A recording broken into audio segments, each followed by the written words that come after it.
Morning class ninth. देखिए अब अपना नेक्स्ट टॉपिक है वो है क्लासिफिकेशन एंड एवोल्यूशन। देखिए क्लासिफिकेशन तो आप जान गए हैं कि जो एनिमल्स को फिर प्लांट्स को उनकी सिमिलैरिटीज़ और डिससिमिलैरिटीज़ के बेस पे उनको उनके क्लासेस में बांटना।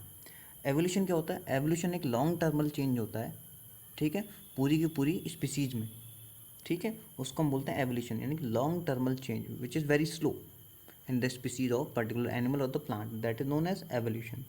ठीक है, तो हमें इसके बारे में पढ़ना है। ठीक है, जानिए हम क्या है।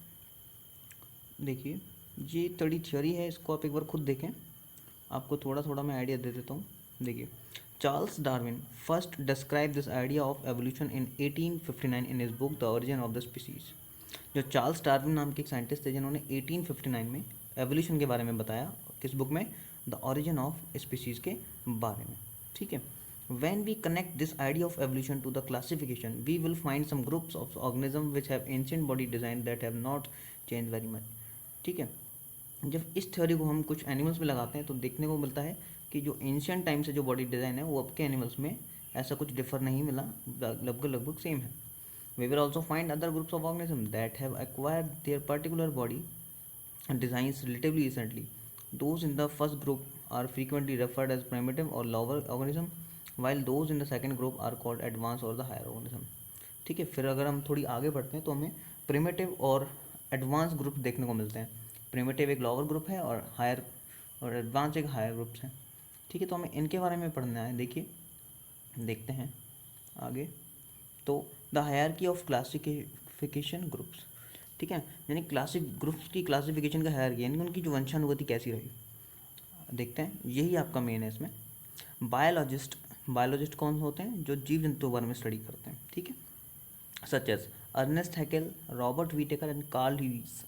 कौन कौन से साइंटिस्ट? अर्नेस्ट हैकेल थे जो 1894, रॉबर्ट व्हिटेकर 1969 और Carl Woese 1977 have tried to classify all organism into broad categories called kingdoms. इन्होंने क्या करा, जितनी भी स्पीसीज इनको क्लासीफाई करने की कोशिश की, जिनको बोला गया किंगडम, क्या बोला गया? Kingdoms. The classification Whittaker propose has 5 kingdom. Whittaker नाम के जो साइंटिस्ट थे उन्होंने एक 5 किंगडम स्कीम दी थी। ठीक है, उसमें क्या क्या आते थे? मोनेरा, प्रोटिस्टा, फंजाई, प्लांटियन, एनिमेलिया, और हम इसको पढ़ते भी हैं आजकल। एंड वाइडली यूज्ड, और ये वाइडली बहुत ज़्यादा बहुतायत से यूज़ में ली जाती है। These groups are formed on the basis of their cell structure, mode and source of nutrition and body organisation. इसमें कैसे डिवाइड किया? उनकी सेल स्ट्रक्चर के आधार पे, उनके फूड हैबिट्स पे, बॉडी डिज़ाइन के आधार पे उनको डिवाइड किया गया इन एनिमल्स को 5 कैटेगरीज में। ठीक है, आगे देखते हैं क्या है। The modification we is introduce by dividing the Monera into archaebacteria and eubacteria. Modification के आधार पे वीज ने डिवाइड करा किसको?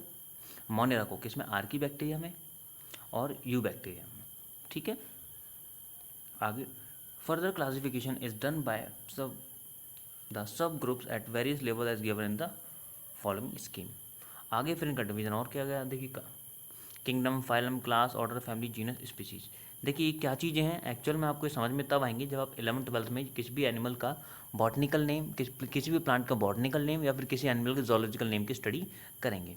तो उसका phylum, class, order, family, genus, species, तो सारी की सारी आपको देखने को वहाँ पे लिखी मिलेंगी। लगभग एक टेबल बनी मिलती है हर एनिमल के बारे में, वो एनिमल के बारे में सब चीज़ बताती है। ठीक है, तो आप ये 11th-12th में जाके इसको पढ़ेंगे, तो यहाँ पे भी इतना ध्यान ना दें, केवल इसको ध्यान रखें इस चीज़ को। ठीक है, thus by separating organism on the basis of hierarchy or classy characteristics into smaller and smaller group, we arrive the basic unit of classification। यानी कि ऑर्गेनिज्म को सेपरेट करते जाएं उनकी डिफ्रेंशिएशन के आधार पे हम एक छोटी सी बेसिक यूनिट के क्लासिफिकेशन में पहुंचते हैं, विच इज़ अ स्पीसीज। उसको हम क्या बोलते हैं? स्पीसीज। ठीक है, पहले बहुत बड़ा किंगडम, यानी कि जैसे मान लीजिए एनिमल, तो सारे एनिमल आ गए, फिर उसका और क्लास, फिर और डिवाइड किया ऑर्डर, फिर फैमिली, जीनस, और लास्ट में जो ऐसा एक पार्टिकुलर बचा जो केवल उसी चीज़ में मिलेगा। जैसे शेर हैं तो शेर शेर शेर शेर सारे के सारे शेर। ठीक है, तो ये स्पीसीज आ गई। जीनस में क्या आ जाएगा उनकी, कि शेर की और भी प्रजाति हो सकती है। फैमिली में पूरी कैट फैमिली आ गई। ठीक है, इस तरह से। ठीक है, लास्ट वाली चीज़ क्या थी? आपकी स्पीसीज थी। ठीक है, the important characteristic of the 5 kingdom of the Whittaker are as follows. 5 जो कैरेक्टर्स हैं एज फॉलोज हैं। तो पहला अपना जो है मोनेरा, ये किसका है? हम किसका किंगडम पढ़ रहे हैं? किस साइंटिस्ट के बारे में पढ़ रहे हैं जिन्होंने दिया था ये 5 किंगडम स्कीम? आपकी रॉबर्ट वीटे कर रहे हैं, ठीक है ना। तो देखिए पहला उन्होंने बताया था मोनेरा। मोनेरा देखिए हम क्या होते हैं, these organisms do not have defined nucleus और ऑर्गेनल्स और not do they of any sole show multicellular body designs.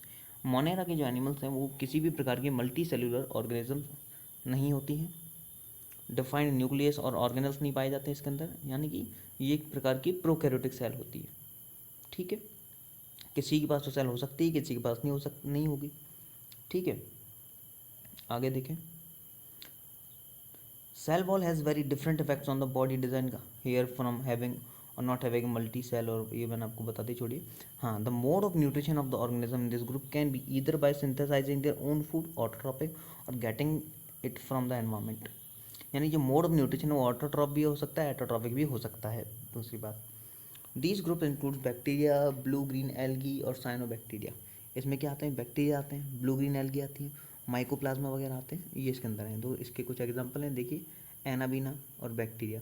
Anabaena एक तरह की एल्गी होती है, एनाबीना नॉस्टॉक इसका पूरा नाम होता है, और बैक्टीरिया तो काफ़ी फैमिली है इस वर्ड से। तो कुल मिलाकर के मोनेरम किस प्रकार के एनिमल हैं, जो आपकी प्रोकैरियोटिक सेल्स हैं वो हो सकती हैं इसके अंदर, ठीक है।